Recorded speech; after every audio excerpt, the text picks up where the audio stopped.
Aku sebagai tim ses juga sering debat dengan tim ses sana. Dan entah mengapa, aku selalu menang dalam debat. Aku dan Joko tahu bahwa banyak yang tidak suka terhadap kami. Soalnya para pemuda di sana rata-rata mengikuti pilihan kami. Suatu malam, Joko jatuh sakit. Dia menggigil dan sesak nafas, bahkan susah berjalan. Waktu itu ada aku di sana, dan akhirnya aku putuskan buat bawa dia ke rumah sakit. Sesampainya di sana, dokter mengatakan bahwa si Joko tidak sakit apa-apa, bahkan bisa dibilang sehat. Bener Nan, aku ngerasa engap, gak bisa nafas, menggigil, dan susah jalan, keluh si Joko.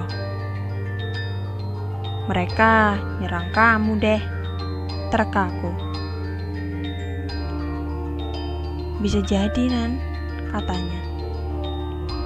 Coba deh, habis ini kita ke rumah Pak Soleh deh, ajaknya. Kita sampai di rumah Pak Soleh, lalu dia menghampiri kita. Wah, kamu kena kiriman ya? Kata Pak Soleh yakin. Ya udah, habis ini saya obatin ya. Cuma siapin barang-barangnya dulu. Perintah Pak Soleh kepadaku dan salah satu temannya yang sedang berada di sana. Setelah bahan-bahannya terkumpul, Pak Soleh melakukan ritualnya. Namun tiba-tiba suara sangat berisik di luar rumahnya. Seperti banyak orang yang ada di sana. Namun ketika aku melihat keluar jendela, aku tidak melihat apa-apa. Sepi banget saat itu. Bahkan teman Pak Soleh yang bernama Pak Dodi menghampiri di mana tempatku berdiri. Dia ikutan melihat keluar rumah. Astagfirullah, ucapnya. Aku melihat ke Pak Dodi sekilas. Kenapa Pak? Tanyaku kebingungan. Lalu melihat lagi keluar dan masih gak ada apa-apa. Enggak, kata Pak Dodi sambil nyengir. Pak Soleh menghampiri kita berdua. Beliau ikut-ikutan melihat keluar dan tiba-tiba wajahnya terlihat syok. Kalian kenapa dah?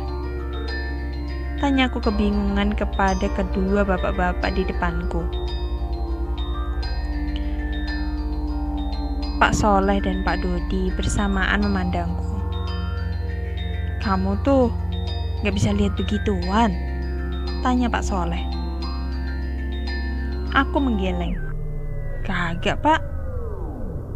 Saya kira kamu bisa lihat begituan, ucap Pak Soleh sambil nyengir. Kamu mau lihat? Tanyanya kembali. Enggak Pak, makasih, ucapku menolak. Ya udah, itu Joko udah selesai. Nanti waktu hari H saya ke desa kalian, titah Pak Soleh. Iya, siap Pak, jawabku sembari mengacungkan jempol. Hari berganti dan sudah mendekati hari H. Jika dilihat dari kacamata gaib, mereka terus-terusan menyerang kami. Namun bisa disangkal oleh Pak Soleh. Bukan aku dan Joko saja yang terganggu kok. Bahkan beberapa tim ses yang lain pun merasa terganggu. Seperti ini semua memang sudah terencana oleh mereka. Entah motif apa di balik itu semua. Calon kades kami, Pak Rama pun juga mendapat gangguan. Hanya saja beliau mempunyai guru yang mengurusinya. Kondisi Joko akhir-akhir ini masih sama, walau sudah mendingan semenjak diobati oleh Pak Soleh. Suatu malam, beberapa hari jelang hari pencoblosan, Pak Soleh datang kembali ke rumah Joko. Gimana, sehatan? Tanya Pak Soleh kepada Joko. Mendingan, Pak, jawab Joko. Sebenarnya mereka mengirim buat kamu, Nan. Tapi karena kamu ada yang lindungin, malah kenanya ke si Joko. Jelas Pak Soleh. Siapa yang lindungin kamu? Tanya Pak Soleh. Allah, Pak, Tuhan kita, ucapku yakin. Lagian, jika memang ada yang menjaga saya akan mengelak, Pak. Saya hanya percaya Allah yang menjaga saya. Lanjutku. Pak Soleh kembali tersenyum. Bagus, saya setuju. Semua kembali kepada Allah, ucap Pak Soleh sembari mengelus bahuku. Itu yang dulu saya bilang kalau kamu menarik. Apalagi pas kamu bilang jika kamu gak bisa melihat yang begituan. Jelas Pak Soleh. Ya udah, nanti pas hari H kamu bantu saya ya, ucapnya sambil memberi sebuah kertas berisi potongan surat Al-Quran. Saat ini adalah malam hari H. Entah mengapa, desa ini lebih sunyi dari biasanya. Aku dan Joko sedang memutar desa untuk serangan fajar. Itu apaan? Tanya Joko sambil menunjuk ke arah kebun. Karena kita melakukan serangan fajar ini dan berjalan melewat kebun warga. Sumpah, men. Itu ada pocong merah yang malam itu aku lihat. Anjir lah. Itu lontong merah kenapa muncul lagi pas kondisi begini? Ucapku. Gimana nih? Lanjutku. Masalahnya itu pocong ada di depan kita, dimana kita jalan harus lewatin pocong itu. Putar jalan aja, Nan, ucap si Joko. Lewat jalan desa aja, sarannya kemudian. Mau ketahuan pihak musuh, kata aku sambil jitak kepala si Joko. Ya gimana lagi, itu lontong persis di depan kita. Kayak gak ada tempat lain aja buat nongol, ungkap Joko. Tiba-tiba aku teringat sama kertas yang dikasih sama Pak Soleh waktu itu. Akhirnya aku ambil kertas itu yang tersimpan di tas kecilku. Itu apaan dah? Tanya si Joko kepo. Kertas? Waktu itu dikasih Pak Soleh, jawabku kemudian membaca potongan ayat tersebut. Setelah aku membacanya, aku lihat lagi ke depan. Pocong merah itu udah gak ada. Anjir, mujarab nih, ujarku. Si Joko membuka mata setelah sebelumnya aku suruh buat baca surat-surat pendek. Ya udah, lanjut yuk. Keburu pagi, saran si Joko. Waktu paginya, seluruh masyarakat berkumpul di lapangan untuk pemilihan. Sedang aku dan Joko di belakang panggung. Jujur, aku ngantuk. Tinggal 5 watt nih mataku, curhatku ke Joko. Mengingat beberapa hari ke belakang, aku jarang tidur demi memantau kinerja tim ses. Itu apaan dah? Tunjukku ke salah satu sudut lapangan yang dipenuhi oleh pepohonan. Apaan? Pohon doang, kata si Joko. Itu hitam, tinggi besar, berbulu dan ada taringnya, kata aku mendeskripsikan apa yang aku lihat. Apa efek ngantuk ya? Lanjutku. Kamu kecapean kali, Nan, kata Joko.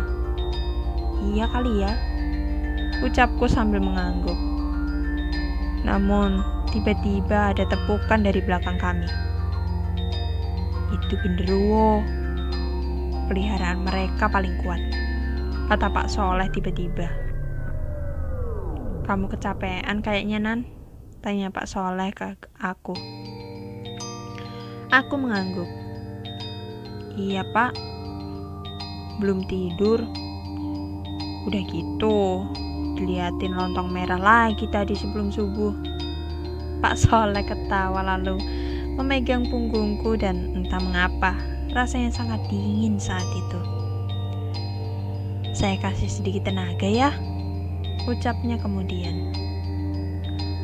Waktu sudah menunjukkan pukul 7:30 pagi dan warga semakin banyak yang berdatangan.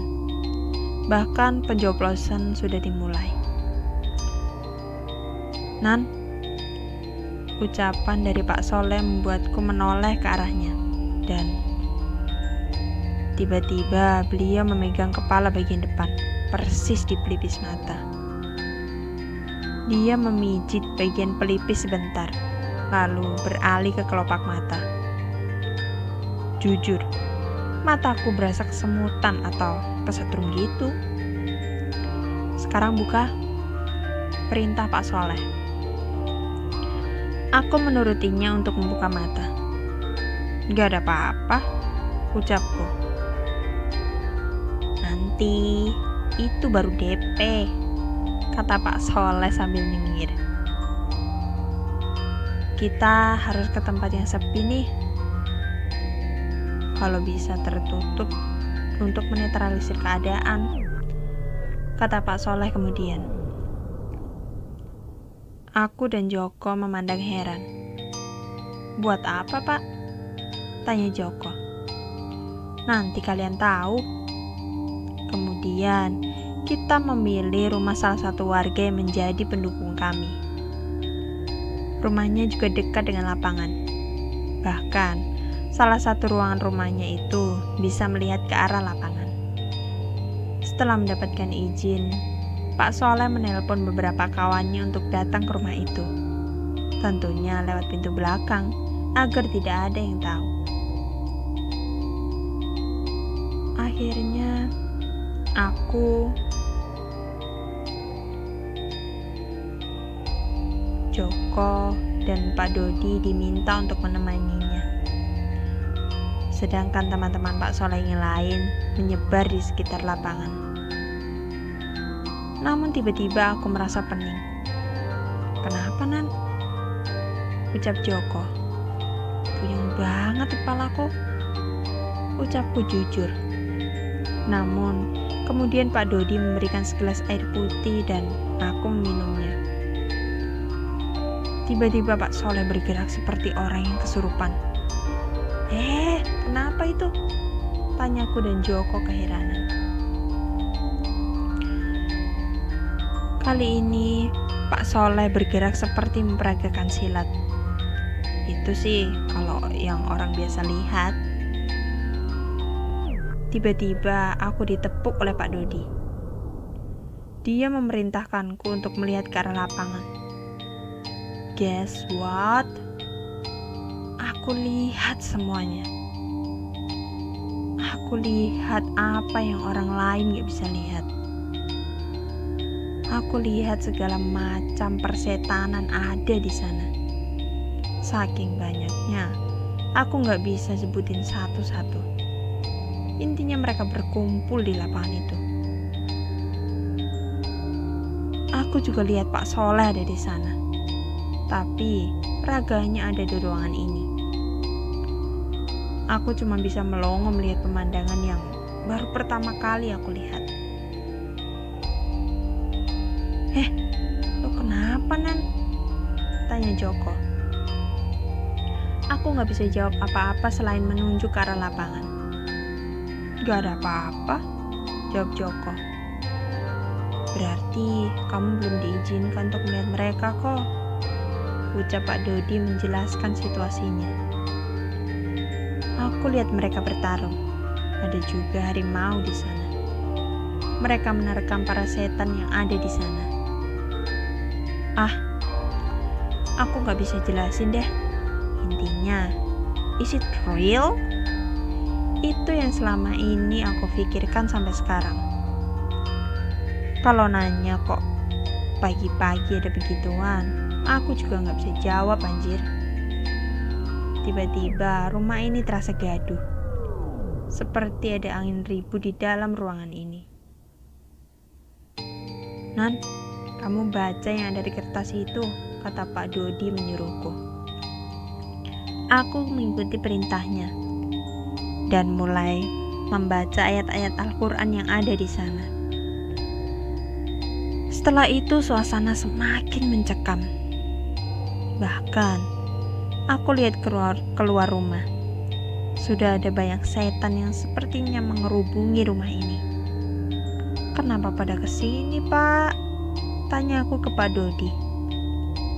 Karena sumbernya dari sini, ucap Pak Dodi sambil menunjuk Pak Soleh.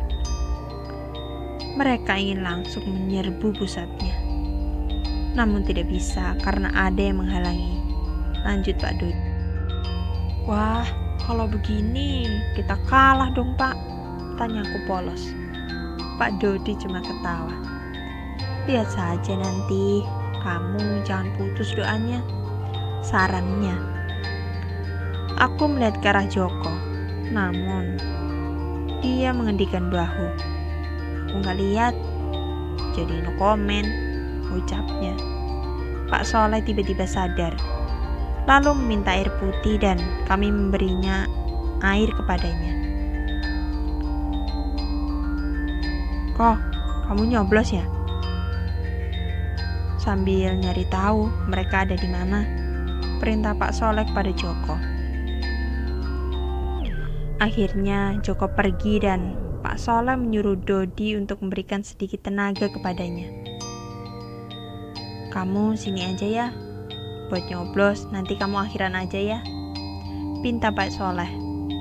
Iya Pak, lagian saya gak berani keluar, ucapku jujur dan mereka berdua tertawa. Pak Soleh kembali ke posisinya, sedang aku melihat lagi ke arah lapangan. Pertarungan gaib itu masih terjadi, bahkan lebih memanas. Teman-teman Pak Soleh yang berada di lapangan juga terlihat komat kamit seperti memanjatkan doa. Nan, tiba-tiba sebuah suara entah dari mana berdendang di telinga. Iya, saya Pak Soleh. Saya panggil kamu lewat batin, katanya. Saya minta tolong sama penjaga kamu ya, izinnya. Jujur, aku bingung jawabnya gimana. Sumpah, hari ini tuh di luar nalar banget. Iya Pak, pinjem aja Pak, santuy. Aku berteriak. Jujur, aku gak tahu gimana cara balas ngomong ke Pak Solehnya. Tak lama, suasananya yang gelap di lapangan itu berubah menjadi cerah. Seperti sebelumnya mendung, tapi tiba-tiba cerah gitu. Aku lihat arloji, sudah hampir jam 11 siang. Kok rasanya cepat banget? Itu yang aku rasakan. Sehabis itu, kepalaku pusing banget dan aku tertidur. Aku terbangun ketika ada rasa yang menyentuh dadaku. Pas aku buka mata, ternyata Pak Soleh dan kawan-kawannya. Aku duduk dan diberi segelas air putih. Pas aku lihat jam, ternyata sudah pukul 2 siang. Pikiranku saat itu adalah, aku gak nyoblos, alias golput. Hidup golput. Gimana hasilnya Pak? Tanya aku. Belum tahu, masih perhitungan suara, ucap Pak Soleh. Makasih ya Nan, sudah membantu saya, ucap Pak Soleh lagi. Aku cuma mengangguk. Saya mah gak bantu Pak.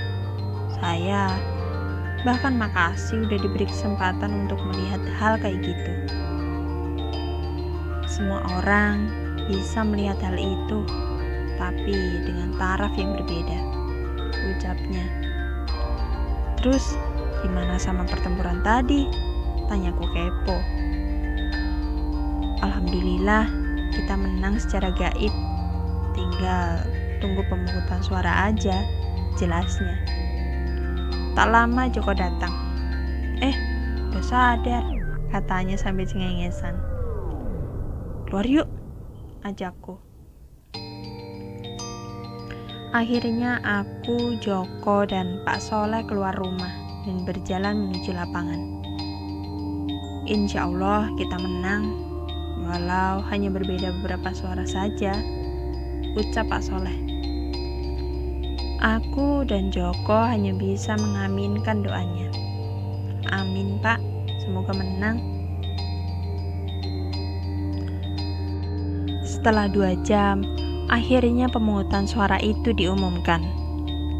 Pak Rama menang dengan selisih sekitar 90 suara. Aku lupa. Nan, Joko, ucap Pak Soleh kepada kami berdua. Iya Pak. Gimana perasaan kalian jadi tim ses? Tanyanya. Complicated, sir. There is secret behind the secret, right? Ucapku ke Pak Soleh. Pak Soleh cuman ketawa, bahkan sampai ngakak. Aku yang merasa bingung akhirnya bertanya, kenapa ketawa Pak? Pak Soleh nyengir, saya nggak tahu artinya, ucapnya polos. Aku nepuk jidat sendiri. Nggak seenak yang kita pikirkan Pak. Ternyata ada rahasia di balik rahasia ya, di balik euforia pilkades, kataku jujur. Pak Soleh tersenyum. Iya, kalau kita melihat dengan mata biasa mah seru, tapi kalau pakai kacamata gaib mah kacau. Dan hampir di semua pemilihan pasti seperti ini. Tapi bagi mereka yang bisa melihat, pasti ada sesuatu di balik setiap calon. Dan kita harus bersyukur bahwa calon kita diberi kepercayaan dan semoga dapat diberi kemudahan dalam menjalankan tugasnya. Lanjut Pak Soleh. Akhirnya Pak Soleh izin untuk pergi. Sedangkan kita berdua, terutama aku, diberi satu pelajaran tentang hal di balik pilkades ini. Mata batinku kembali ditutup oleh Pak Soleh. Soalnya aku yang minta. Aku lebih milih gak bisa lihat hal yang begituan. Pada akhirnya Pak Rama menjalankan tugasnya dengan baik. Bahkan desa itu maju secara pesat dalam beberapa tahun terakhir. Setelah hari pencoblosan, Pak Soleh diperintah untuk mengusir beberapa setan yang sekiranya mengganggu di desa itu. Pak Soleh juga berpesan kepadaku, Joko, dan Pak Rama untuk tidak mengucilkan keluarga Pak Karya itu.